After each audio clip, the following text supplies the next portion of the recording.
तो ये क्वेश्चन है एक्सरसाइज 4.1 सेकंड का फर्स्ट। तो इसमें क्या करना है हमें, जो भी हमें सिचुएशन दे रखी है, जो क्वेश्चन दे रखे हैं, उसको सबसे पहले क्वाड्रेटिक इक्वेशन में रिप्रेजेंट करना है, फिर उसके बाद सोल्व करना है। ठीक, अब देखो कैसे इसको क्वाड्रेटिक इक्वेशन में रिप्रेजेंट करेंगे। सबसे पहले तो क्वेश्चन ये आता है कि किस क्वांटिटी को x सेलेक्ट करें, और उसके बाद इक्वेशन जो है कैसे बनेगी। इसी क्वेश्चन में नहीं, बाकी जितने भी वर्ड प्रॉब्लम है, चाहे वो एज से रिलेटेड क्यों ना हो, स्पीड से रिलेटेड क्यों ना हो, सारे बिल्कुल आराम से पता चल जाएगा। वर्ड प्रॉब्लम सारे इजी होते हैं, बस इसको ध्यान से देखना, एक बार में आराम से समझ आ जाएगा।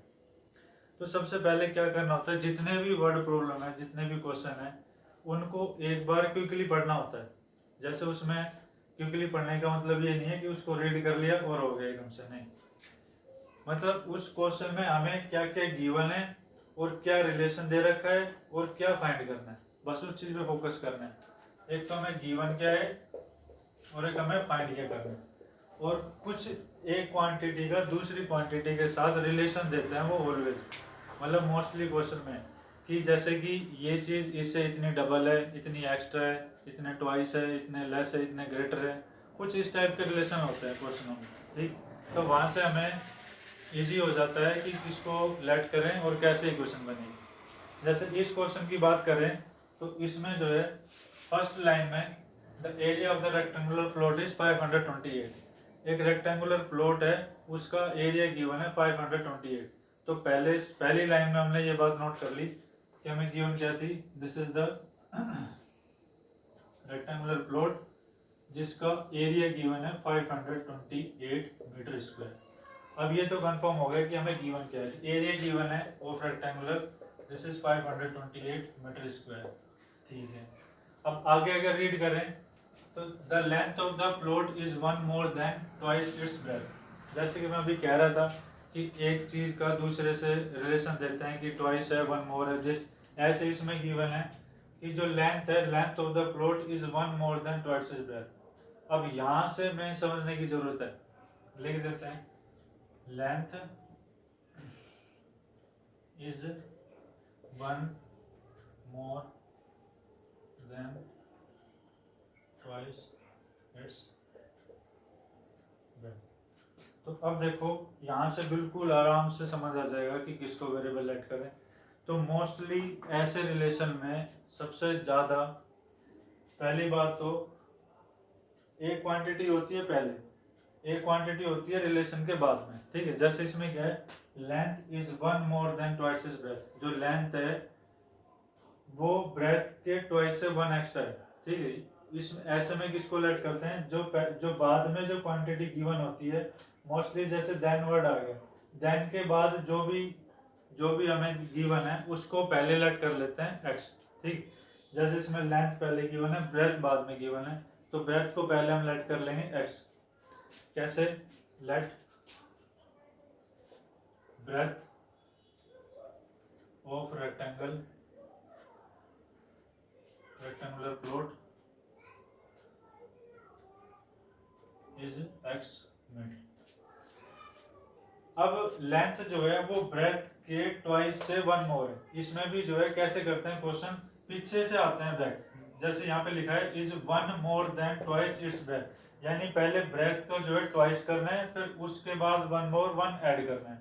ठीक है, क्योंकि अगर हमें पहले ब्रेथ पता होगी तभी जो है लेंथ लिख पाएंगे, इसीलिए जो है बाद वाली क्वांटिटी को पहले लेट कर लेते हैं एक्स। अब हमें लेंथ लिखना आसान हो जाएगा। लेंथ क्या होगी, लेंथ ऑफ द रेक्टेंगल, इसका ट्वाइस, एक्स का ट्वाइस क्या होगा, this is double, two times two X, और one more than, one more का मतलब है one extra, one plus, this is plus one, ये हो गई लेंथ, दिस इज मीटर। अब इक्वेशन कैसे बनेगी, वेरिएबल का पता चल गया कि ब्रेथ ऑफ रेक्टेंगल भी X, length will be according to relation, ये हो जाएगी। अब इसके साथ साथ हमें जो ये जो गिवन है एरिया, इसका भी कुछ यूज होता है, जो गिवन है वहीं से ही जो है इक्वेशन बनती है। अब एरिया में पता है, एरिया ऑफ रेक्टेंगल क्या होता है, एरिया इज इक्वल टू, पहले तो एरिया जो गिवन है वो लिखेंगे 528। एरिया ऑफ रेक्टेंगल का फॉर्मूला है लेंथ मल्टीप्लाई ब्रेथ, तो उसको इसके हिसाब से length multiply breadth is equal to 528। अब लेंथ जो है क्या आई थी, दिस इज 2x प्लस 1, तो लेंथ की जगह 2x प्लस 1 लिख देंगे। देन मल्टीप्लाई ब्रेथ लेट करिए x और इक्वल टू 528। अब यहाँ से इसको मल्टीप्लाई करके एक क्वाड्रेटिक इक्वेशन बन जाएगी इजीली।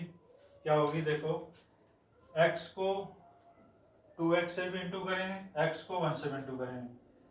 जो सिंगल नंबर होता है दोनों से इंटू होता है, x को पहले 2x से इधर कर देते हैं, तो ये आ जाएगा 2x स्क्वायर। x को प्लस 1 से करेंगे प्लस x, और 528 जो इक्वल के राइट साइड में उसको लेफ्ट साइड में ले आएंगे, वो जाएगा माइनस का 528 इक्वल टू 0। जो क्वाड्रेटिक इक्वेशन की जो जनरल फॉर्म है वो होती है ax square plus bx plus c equal to 0, यानी इक्वल के राइट साइड में 0 होता है। जैसे जो भी हमारे इक्वल के इधर है वो लेफ्ट साइड में ले आएंगे और इक्वल टू रखना है 0। अब ये क्वाड्रेटिक इक्वेशन तो हो गई फॉर्म, अब इसको सोल्व करना है। अब सोल्व करने का भी बहुत ही आसान तरीका है, यूनिक तरीका। इसको इरेज कर देते हैं।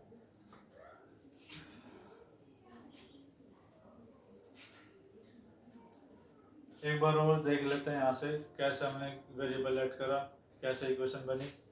क्वेश्चन में एरिया गिवन था, एक कंडीशन गिवन थी जो लेंथ है ब्रेथ के ट्वाइस से 1 एक्स्ट्रा है। तो अभी मैंने बताया कि जैसे जो बाद में जो भी गिवन होता है उसको पहले लेट कर लेते हैं x, ठीक है। तो ब्रेथ को जो है लेट कर लिया x, क्योंकि ये हमें पता चल जाएगा, तो इसके हिसाब से जो दे रखा है वो लेंथ लिख देंगे। लेंथ इसके हिसाब से कैसे, इसके डबल का 1 एक्स्ट्रा था तो ब्रेथ का डबल करके उसमें 1 ऐड कर दिया, लेंथ हो गई। अब एरिया गिवन था 528, एरिया इक्वल रख के एरिया का फॉर्मूला लगा दिया, लेंथ मल्टीप्लाई ब्रेथ, इसको मल्टीप्लाई करके ये जो है क्वाड्रेटिक इक्वेशन फॉर्म हो गई। तो इसमें कोई ज़्यादा हार्ड नहीं है, इजी है। बस रिलेशन को और जो गिवन है उसको ध्यान से देखना होता है क्वेश्चन में क्या है क्या नहीं। अब देखो इसको सोल्व कैसे करेंगे, उसका भी बहुत ही आसान तरीका है। जिसको क्वाड्रेटिक इक्वेशन को फैक्टराइज करने में प्रॉब्लम होती है, एक इससे पहले फैक्टराइजेशन पे वीडियो बना रखी है, उसको देख लो। सारे के सारे फैक्टराइजेशन एकदम आराम से समझ आ जाएंगे, चाहे वो रूट के हो चाहे कैसी हो, कुछ भी हो, विदाउट मिस्टेक। साइन की कोई प्रॉब्लम नहीं होगी। तो इसको देखते हैं कैसे होएगा अभी।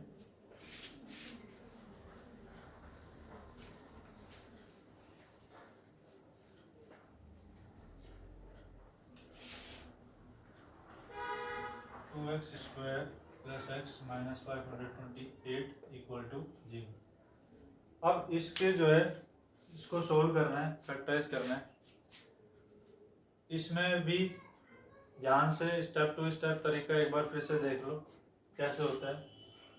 जो भी हमें इक्वेशन है उसमें सबसे पहला, सबसे जो फर्स्ट स्टेप है वो देखते हैं कि जो इक्वेशन है वो डिक्रीजिंग ऑर्डर में है या नहीं है।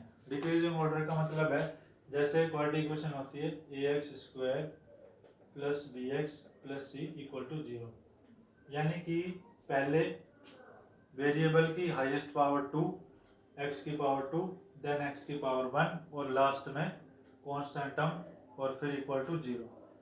तो ये डिक्रीजिंग ऑर्डर में लिखी हुई है पावर 2x एक्स दिस। उसके बाद ध्यान से समझना है कैसे फैक्टराइज होएगा।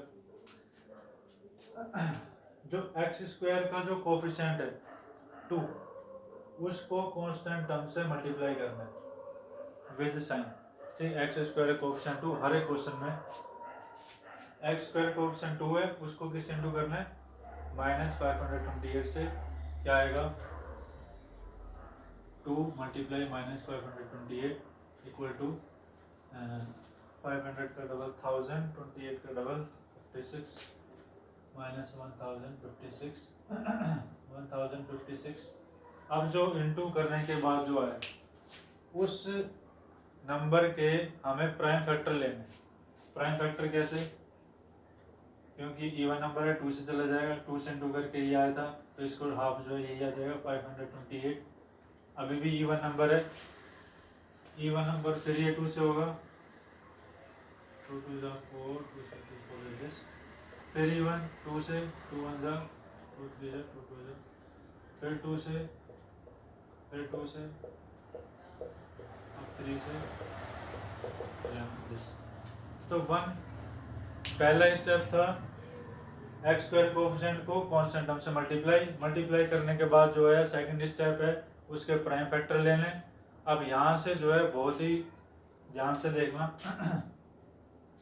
1056 के प्राइम फैक्टर बने 2 into 2 into 2 into 2 into 1 2 3 4 5 1 2 3 4 5 into 3 into 11। यहाँ पे इसके टोटल फैक्टर बने 1 2 3 4 5 6 7। अब तरीका क्या है, इन जितने भी फैक्टर बने हैं उनको हमें दो में कन्वर्ट करना होता है। दो में कैसे, जैसे कि सपोज इतने को एक कर दिया 2 2 जा 4 4 2 जा 8 और बाकी जो बच गए उनको एक कर दिया 2 2 जा 4 4 3 जा 12 और 12 इंटू 11 132। ऐसे एक तरीका तो है ये। एक और तरीका ये है कि जैसे अब यहाँ से इंक्लूड कर लेंगे, सपोज दिस एक कर लिया 2 2 जा 4 4 2 जा 8 8 16 16 2 जा 32 और इंटू 11 3 जा इसको एक कर दिया 33। मतलब जितने भी जो भी प्राइम फैक्टर आए हैं उसको हमें जो है दो पेयर में कन्वर्ट करना होता है। ध्यान बस ये रखना है कि इसमें से कोई भी फैक्टर हमें स्किप नहीं करना, छोड़ना नहीं है, सारे के सारे फैक्टर लेंगे। जैसे ऐसा नहीं है कि ये छोड़ दिया ये अलग कर दिया ये अलग कर दिया, नहीं। अच्छा, अब जो दो पेयर बनाए हमने वो कैसे होने चाहिए, जो हमारा जो मिडिल टर्म है ये इसका जो कोफिशिएंट है दिस 1, एक्स किसी वेरिएबल के आगे कोई कोफिशिएंट नहीं है तो वो 1 होता है। अब जो पेयर लिए उनको या तो ऐड करके या सब्ट्रैक्ट करके, यानी कि या तो इनको प्लस करके या इनको माइनस करके ये मिडिल वाला नंबर आना चाहिए। ठीक, अब देखो कैसे आएगा।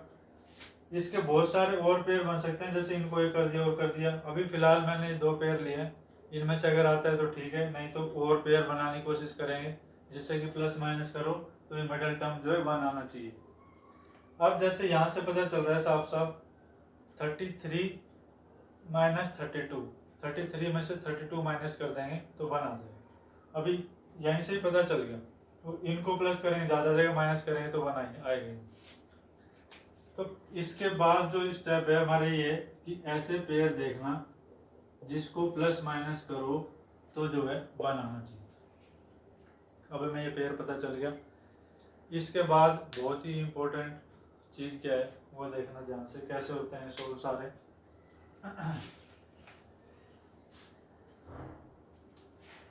अब जो फर्स्ट टर्म है और जो थर्ड टर्म है वो ऑलवेज एज इट इज लिखी जाती है। ठीक, विद साइन, कोई साइन चेंज नहीं करना।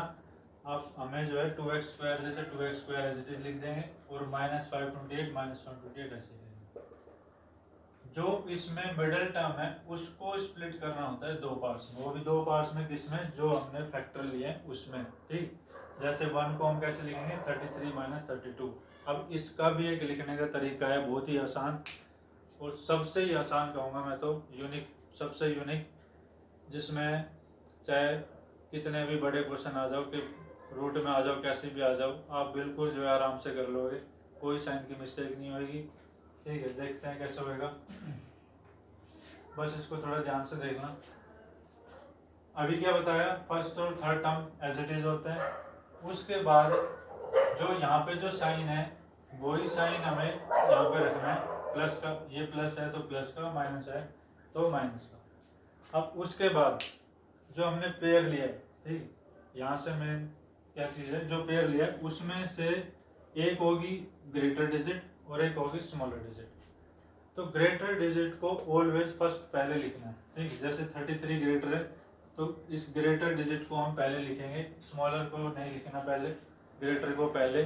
ठीक, लिख तो स्मॉलर के भी सकते हैं, लेकिन ये एक आसान तरीका समझ लो या तो इजी समझ लो कैसे ही, या फिर ये समझ लो कि ऐसे करने से कोई साइन मिस्टेक नहीं होगी। ठीक, बस ये एक तरीका है थोड़ा इस क्वेश्चन को इजी करने का, कि ये पहले जो साइन है वही रहेगा, फिर जो हमने पेयर लिए हैं उसमें से पहले बड़ी डिजिट लेते हैं 33 और उसके साथ x है तो x लगेगा ही, फिर उसके बाद स्मॉलर डिजिट 32 और x। अब यहाँ पे जो है साइन हमें अपनी तरफ से लगाना है, ठीक है। ये तो चेंज कर नहीं सकते, प्लस है तो अगर यहाँ पे भी प्लस लगा दिया तो प्लस हो जाएंगे, प्लस नहीं करना, हमें 1 चाहिए। 33 में से माइनस करके 32 तब 1 आएगा। यहाँ तक आ गया होगा समझ में। अब ये 1 2 3 टर्म के कितने हो गए, 4 टर्म।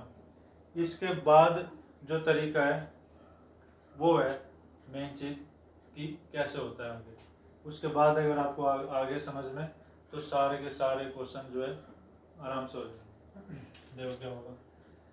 इसके बाद जो है 2 टर्म में इसको डिवाइड कर देंगे, जो हमने 4 टर्म में लिखी 2 टर्म में डिवाइड कर देंगे। डिवाइड करने के बाद जो पहला जो पेयर है उन दोनों में कॉमन आउट फाइंड करना होता है। कॉमन मतलब एचसीएफ, ठीक। पहले तो हम नंबर में देखते हैं, जैसे यहाँ पे इसके आगे नंबर 2 है और 33 है। 2 और 33 का एचसीएफ यानी कि ऐसा नंबर जिसके टेबल में 2 भी आएगा और 33 भी आएगा, कुछ नहीं है 1 के अलावा। तो जब 1 होता है तो 1 लिखने की जरूरत नहीं है।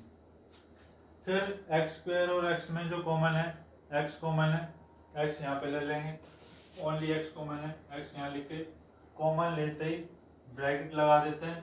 अब उसके बाद देखो कैसे होता है। जो फर्स्ट टर्म है, जो हमने पहली बात, जो वेरिएबल है, दोनों अगर वेरिएबल आ रहे हैं तो वेरिएबल में जिसकी पावर मिनिमम होती है वो कॉमन लेते हैं। जैसे x की पावर 2 है, x की पावर 1 है, तो मिनिमम पावर 1 जो है कॉमन आ जाएगा। कॉमन ले लिया, उसके बाद इसको x से डिवाइड करना होता है। 2 तो हमने कॉमन लिया नहीं, 2 एज इट इज रहेगा। एक्स स्क्वायर को x से डिवाइड करेंगे, एक x कट जाएगा, एक x बचेगा। फिर यहाँ पे जो साइन है वो प्लस 33x को x से डिवाइड करेंगे, x कट जाएगा, प्लस 33। अब यहाँ से बिल्कुल यूनिक मेथड, ठीक है, जो आपको कहीं नहीं मिलेगा, सबसे आसान तरीका। कई बार क्या है, अब इसमें कॉमन ढूंढते हैं, इसमें कॉमन ढूंढो, साइन भी देखो और कॉमन देखने के बाद ये भी आना चाहिए, ठीक। वो सब हमें कुछ भी नहीं करना, बस सेकंड पेयर में से जो इसका जो फर्स्ट पेयर है और ब्रैकेट में जो फर्स्ट आया है इसको इससे डिवाइड करना होता है, ठीक। क्या करना है, सेकंड पेयर का जो फर्स्ट नंबर है, जैसे अलग से लिख लेता हूँ मैं यहाँ पे, -32x फर्स्ट नंबर है। साइन जो भी साइन है, माइनस है तो माइनस लगाना है, अगर प्लस है तो यहाँ प्लस लगाना है। इसको डिवाइड करना है ब्रैकेट में जो फर्स्ट नंबर आया है उससे, 2x से डिवाइड कर देंगे। अब डिवाइड करने के बाद x से x कट जाएगा, 16 2 से 32, क्या बचा माइनस का 16, -16 यहाँ पे लिखना है। उसके बाद हमें कुछ भी नहीं देखना कि यहाँ क्या कॉमन है क्या कॉमन नहीं है, जो हमारा ये आया ब्रैकेट में बिल्कुल सेम एज इट इज ये लिख देंगे, दिस इज 2x प्लस 33 और इक्वल टू में क्या है 0। This is the unique method and easiest method. 2x plus 33, 2x plus 33 common, इस पेयर में कॉमन लेने के बाद x बचेगा, इस पेयर में से अगर ये कॉमन आगे डिवाइड करेंगे कट जाएगा, -16 बचेगा इक्वल टू 0। अब यहाँ से दो नंबर का प्रोडक्ट 0 है, या तो ये इक्वल टू 0 या इक्वल टू 0, या तो 2x प्लस 33 इक्वल टू 0 और x माइनस 16 इक्वल टू 0। पहले 33 इधर -33, इसको भी सोल्व कर कैसे करते हैं, x के साथ प्लस माइनस में जो नंबर है सबसे पहले उसको उधर ले जाते हैं। कई बार क्या है बच्चे 2 को इधर ले जाते हैं, वो गलत है। पहले जो प्लस बिल्कुल जो सेपरेट टर्म है पहले वो उधर जाता है, +33 -33। अब 2x के इंटू में अपॉन में आ जाएगा, x will be equal to -33/2, और इससे -16 इधर आगे +16, x इज इक्वल टू +16। तो x की जो है हमारे पास दो वैल्यू आ गई, -33/2 और x इज इक्वल टू 16। अब हमें पता है कि ये क्वेश्चन रिलेटेड है रेक्टेंगुलर प्लॉट से, जिसकी हमें पता है लेंथ क्या थी 2x + 1, ब्रेड्थ थी x। हमें पता है किसी भी रेक्टेंगुलर फिगर की जो शेप है उसकी जो डायमेंशन है वो कभी भी नेगेटिव नहीं होती, length breadth always in positive, ठीक। तो ये जो x की वैल्यू जो -33/2 आई है नेगेटिव, ये दिस इज नॉट पॉसिबल, इसको हम नेगलेक्ट कर देंगे, ये नहीं लेंगे, ठीक। और लिख देंगे since dimension can not be negative, since